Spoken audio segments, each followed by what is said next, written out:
Баршаңызға қайырлы күн, менің каналыма қош келдіңіздер. Бүгін сіздермен дүкендегіден де дәмді болып шығатын, өте қарапайым жолмен жасалатын рулет дайындайтын боламыз. Видеоны соңына дейін көріңіздер. Ең алдымен таза құрғақ ыдысымызға 4 жұмыртқамызды жарып, қантты қосып, жақсылап миксерлейміз. Егер жұмыртқаңыз кішкентай болса, онда 5 данасын қоссаңыздар болады. Егер қол миксері болса, онда ұзағырақ миксерлейтін боламыз. Біздің массамыз 2 есеге ұлғаю керек, яғни әппақ болып көпіргенше миксерлейтін боламыз. Шамамен 5-6 минут.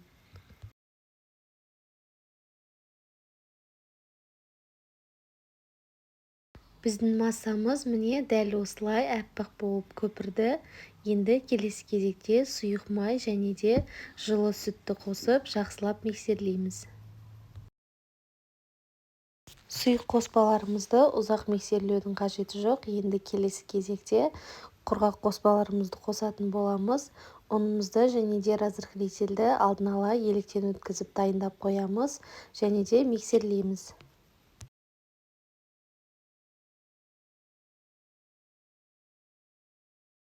Осымен рулеттің қамыры дайын болды. Енді келесі кезекте противенге құйып, барлық жеріне дәл осылай видеодағыдай етіп жеткізіп құйып шығатын боламыз. Содан соң қызып тұрған пеште 180 градуста 20 минутта пісіріп аламыз.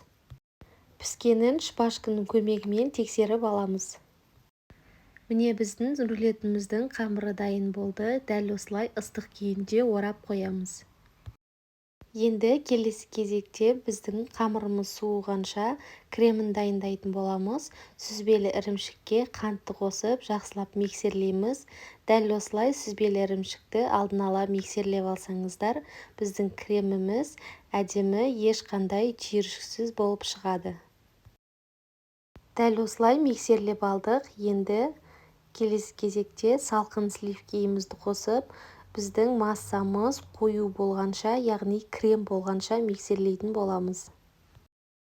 Біздің сливкиіміз, яғни кілегейіміз міндетті түрде тоңазытқышта тұрған 33-35% сливки болуы қажет. Осымен креміміз дайын болды.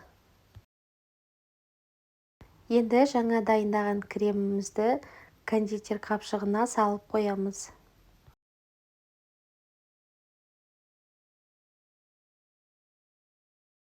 Біздің бисквитіміз суыды. Енді пропитка пайдалансаңыздар болады. Мендегі пропитка сүт. Сүтті дәл осылай щетканың көмегімен барлық жеріне жағып шығамыз. Сонда бисквитіміз жұп-жұмсақ болып шығады. Және де кремімізді лопатканың көмегімен барлық жеріне жағамыз.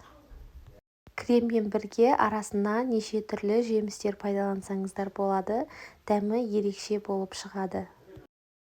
Кремімізді жағып болған соң, енді рулетімізді осылай ораймыз. Рулетіміздің бетін өз қалауыңызша әсемдесеңіздер болады. Мен қалған кремді дәл осылай құйып шықтым. Шоколадты посыпка және де киви пайдаландым. Жемістер пайдалансаңыздар өте әдемі көрінеді.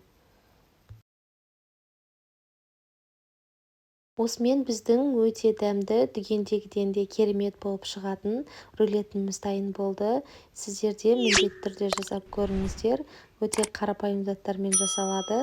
Каналға тіркеліп, лайк басып, пікір қалдыруды ұмытпаңыздар.